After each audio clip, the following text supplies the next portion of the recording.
তিনি গোটা রাজ্যের মধ্যে ৪র্থ স্থান অধিকার করেছে। আমরা তাকে কমরেড সেলিমদাকে দিয়ে সম্বর্ধনা জানাচ্ছি। কমরেড সেলিমদা তাকে সম্বর্ধিত করছেন। আমরা এই সবার পক্ষ থেকে এটা কামনা করছি তার ভবিষ্যৎ অনেক উজ্জ্বল হবে। তা তিনি অনেক উজ্জ্বলময় ভবিষ্যৎ নিয়েই তিনি আগামী দিনে হচ্ছে যে বাঁচবেন। তাকে অভিনন্দন জানাচ্ছি এবং তার জন্য শুভেচ্ছা রইল।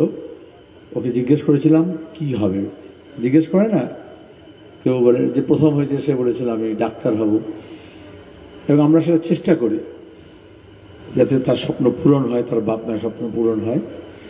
ও বলল আমি আরও পড়াশোনা করব, আলিমের পরে ফাজিল করবে, তারপরে সে গ্র্যাজুয়েশনের পরে আইএস আইপিএস পরীক্ষা দেবে, ব্যুরোক্র্যাট হওয়ার চেষ্টা করবে। আমাদের চাই ভালো ডাক্তার চাই, ভালো ইঞ্জিনিয়ার চাই, ভালো শিক্ষক চাই, ভালো অফিসারও চাই, সব পেশায়। রাজনীতিতেও ভালো লোকজন চাই। তাহলে যত চোর জোচ্চোর চোরটা সব ভরে গেছে, খুনি ডাকাতি ধর্ষকরা ভরে গেছে। আমরা আমাদের এখানে ব্যারাকপুরে আপনাদের সামনে জাতীয় কংগ্রেস সমর্থিত বামফ্রন্ট মনোনীত সিপিআইএমের প্রার্থী দেবদূত ঘোষকে প্রার্থী করেছি। তারই সমর্থনে এখানে সভা।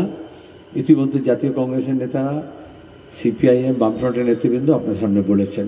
আমি তা বলছিল, উনি বলার শেষের দিকে আবার একটু যুক্ত করলেন মাদ্রাসা নিয়ে। আচ্ছা, মমতা ব্যানার্জি মুখ্যমন্ত্রী বলেছিল না 10,000 মাদ্রাসা করে দেবো, ক হাজার করেছে? বরঞ্চ আমরা যে এমএসকে এসএসকে করেছিলাম সেইগুলোর দিকে আর ফিরে তাকায়নি, চৌপাট করে দিচ্ছে। আর 10,000 স্কুল আর মাদ্রাসা বন্ধ হচ্ছে। শিক্ষক নিয়োগে দুর্নীতি হয়েছে স্কুল সার্ভিস কমিশনে এবং মাদ্রাসা সার্ভিস কমিশনে। হাইকোর্ট থেকে সুপ্রিম কোর্ট পর্যন্ত কেস চলছে। শিক্ষক নিয়োগের দুর্নীতি আপনারা দেখেছেন। গোটা ক্যাবিনেটকে জেলে যাওয়ার কথা জুলাই মাসের মাঝামাঝি পর্যন্ত বলেছে। এখন ভোট চলছে, এখনও যদি মুখ্যমন্ত্রী তার সদল বলে সব জেলে চলে যায় ফৌজদারি মামলায়, তাহলে রাজ্যের খুব খারাপ অবস্থা হবে। এজন্য আপাতত স্বস্তি জুলাই মাসের মাঝামাঝি পর্যন্ত। কথায় বলে মেড়া লড়ে খুঁটির জোরে। তা যখন কালীঘাটের খুঁটি নড়বড় করছে, তো এখানে যে মেড়ারা মস্তানি করে পঞ্চায়েত নির্বাচনে, ফুটো মস্তানরা, তাদেরকে বলি ওরে তোদের খুঁটি নড়বড় করছে কালীঘাটে, এখানে বেশি দাপট দেখানোর দরকার নেই। অবশ্য ওরা শুধু খুঁটির জোরে নয়, কালীঘাটের খুঁটি যেহেতু পুলিশ মন্ত্রী, পুলিশের দৌলতে করে। যদি পুলিশ না থাকে তৃণমূলের সব বীরত্ব শেষ হয়ে যাবে। পুলিশকে দিয়ে মিথ্যা মামলা করায়।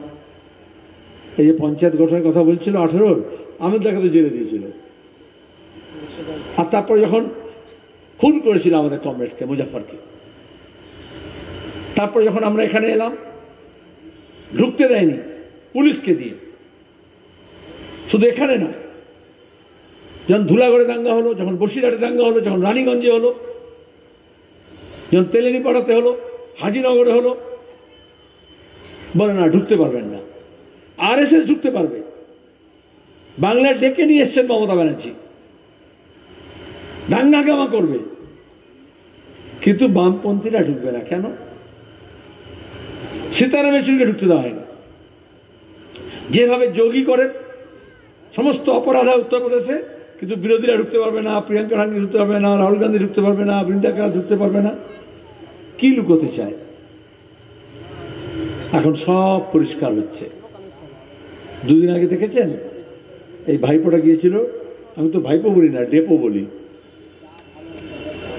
বনগাঁতে গিয়ে বলছে আমি সিএ সমর্থন করছি। তো সেই তো মল খসালি, কেন লোক হাসালি?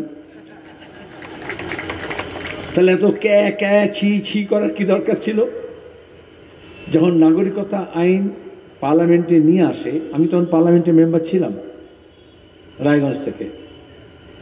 3 বছর আমরা আটকেছি। পার্লামেন্টের একটা যুক্ত কমিটি হয়েছিল, তো আমি একমাত্র বামপন্থী সদস্য ছিলাম। আমরা বলেছিলাম এই আইনের কোনো প্রয়োজন নেই, ভোটের জন্য করছো। নাগরিকতা কখনো ধর্ম দেখে হয় না। যে বিজেপি বলেছিল অনুপ্রবেশকারী বাংলাদেশি ঘুষপেটিয়া ইলিগাল ইনফিল্ট্রেটার্স, কারা বলেছিল? 4 দশক ধরে বিজেপি। তারপরে 2 দশক আগে মুখ্যমন্ত্রী মমতা ব্যানার্জি আদবানি কোলে যখন ছিলেন এনডিএতে, ডেপুটি স্পিকারের ওখানে গিয়ে মনে আছে ভোটার লিস্টের তারা নিয়ে গিয়ে ছুঁড়ে ফেলেছিলেন, আর বলেছিলেন এটাতে বাংলাদেশিদের নাম আছে। আর এই জন্যই নাগরিকতা আইন যখন এলো, কায়দা করে তার 7 জন এমপি বাইরে থাকলো, বিল পাস হয়ে গেল। আর এখানে রাস্তায় এসে বললেন গত বিধানসভা নির্বাচনে আমি আটকাবো। কে আটকাবে? আর তবে যেই ভোট হয়ে গেল সব ভোবা। এখন আবার যেই ভোট এসছে আবার এনআরসি এর কথা বলছে। মানুষ বলছে আমি রুজির কথা বলো, রুটির কথা বলো, কাজের কথা বলো, শিক্ষার কথা বলো, স্বাস্থ্যের কথা বলো, হকের কথা বলো, ইনসাফের কথা বলো। কিন্তু বিজেপি আর তৃণমূল তারা বলছে ধর্মের কথা বলতে হবে, মন্দিরের কথা বলতে হবে, হিন্দু মুসলমানের কথা বলতে হবে, সিএনআরসির কথা বলতে হবে, ভাগাভাগির কথা বলতে হবে। প্রধানমন্ত্রীকে দেখলেন না? একটা দেশের প্রধানমন্ত্রী বলছে কংগ্রেস বাম এরা ক্ষমতায় চলে আসলে হিন্দু মহিলাদের মঙ্গলসূত্র কেড়ে নিয়ে গিয়ে সব সোনা নিয়ে মুসলমানদের দিয়ে দেবে। এটা মুখ্যমন্ত্রীর কথা হলো, প্রধানমন্ত্রীর কথা হলো। তারপর বলছে যাদের বাচ্চা বেশি হয় তাদেরকে দেবে।